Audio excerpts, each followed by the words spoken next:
So here I'm going to do a read back exercise and see how quickly I can read back in terms of words per minute.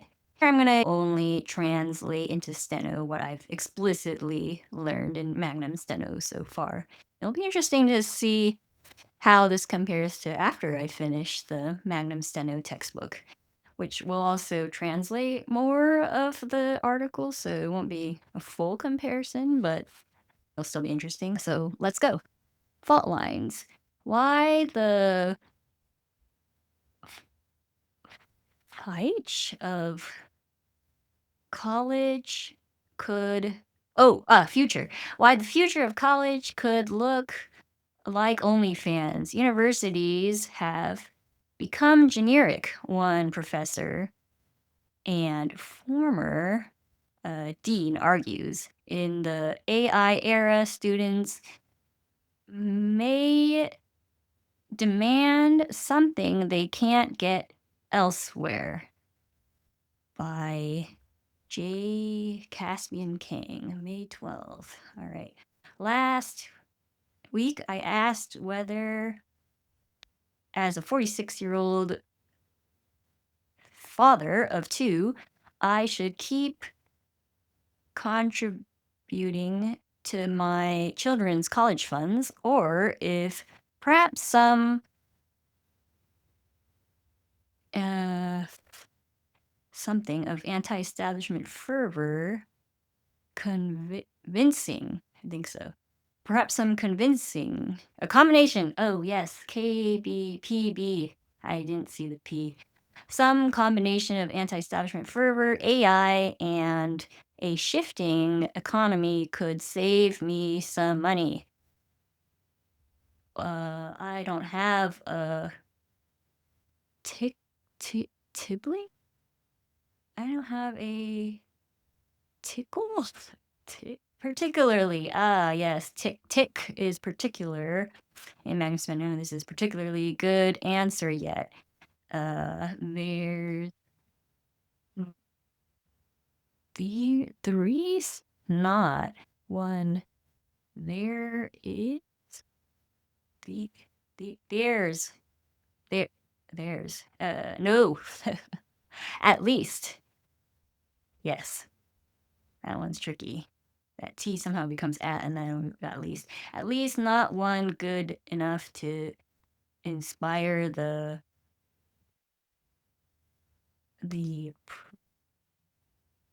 something a midlife crisis. The purchase? Purchase of a midlife crisis car. My son's and daughter's futures be damned. But after wrestling with that query in part one, what of LB?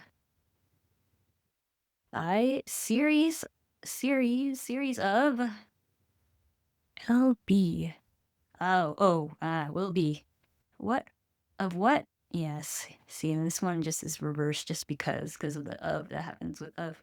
In part one of what will be a series of articles, I think there may be a better one to ask. The question is not, I think, how will AI change higher education, but rather what irreversible changes have already taken place and how will colleges and universities respond to them. I wanted to talk with someone who stood outside the polite consensus, which holds that college, as we know it, will survive, if only because, as I wrote last week, humans will always want to differentiate their children from other people's children. Hollis Robbins, a professor of English and a special advisor in the humanities at the University of Hot. Utah. Yeah, that's a pretty clever brief. Utah and the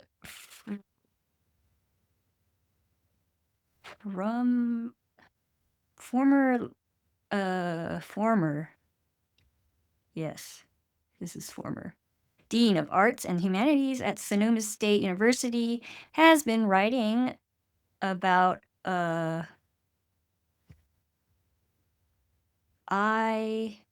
about AI. Yeah, this came together. This is why this extension is not released yet. About AI and higher education for years on her Substack.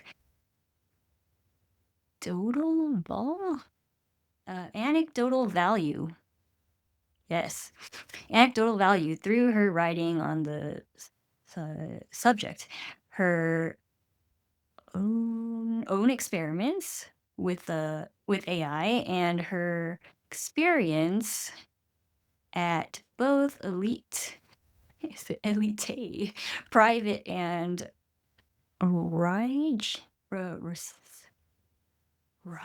Rige, regional public universities. She has hashed out a theory of sorts. In Robin's opinion, and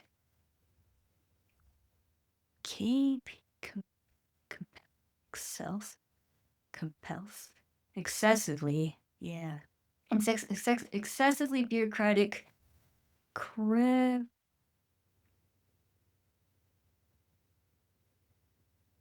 cre-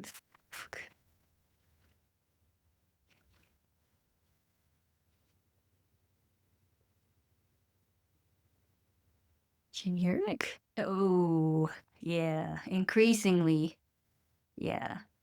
That one's hard, and it's not quite the same as a decreasing, which looks quite different. Yeah. Still, I feel like I should know this off the top of my head. Like that. So, hopefully, I'll improve at this. Increasingly generic and purely taught version of higher education has taken hold around the country, and that has made the modern university seriously vulnerable to an AI takeover. What can academics do about this? College, Robbins believes, should be more bespoke. Schools should cultivate their own character uh, about this. About this? Based on the charisma of professors, the novelty of their inquiries, and the quality of their instruction. Today, that thanks in part to the common public politication? No, application, and to the always increasing pressure for students to go simply to the most prestigious college they can. Even elite schools are becoming interchangeable. Brown and the University of Chicago have roughly the same as the same, yes, the same pool of students as, say, Vanderbilt or George.